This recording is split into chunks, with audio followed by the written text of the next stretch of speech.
Ipapakita ko sa inyo ang paggawa ng flower arrangement na dome. Ang una, kailangan natin ng filler. Ang filler na gagamitin natin ay ng how. Sa pagkakat ng mga stem, lagi niyong tatandaan na kailangan ikakat niyo siya ng 45 degrees. So, ganito nga yung gagawin natin.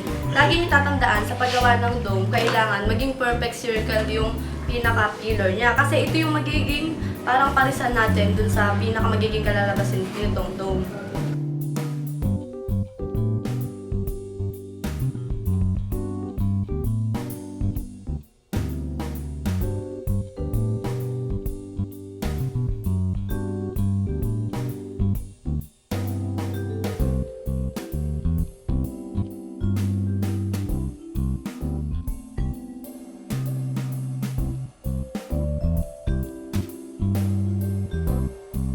So, meron na tayong base para sa dome arrangement.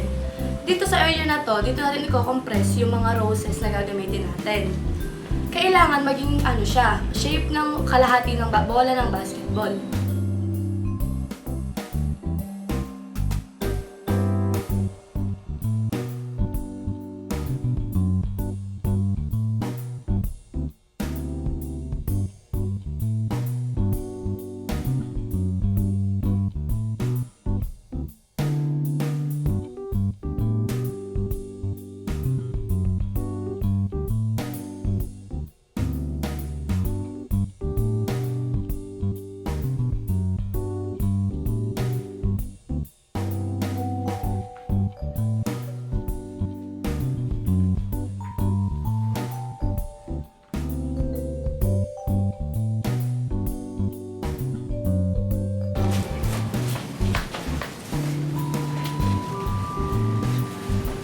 So una, gumawa muna ako ng courting circle.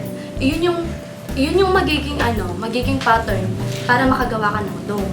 Tapos, layer mo na siyang i-build up para makagawa ka ng dome.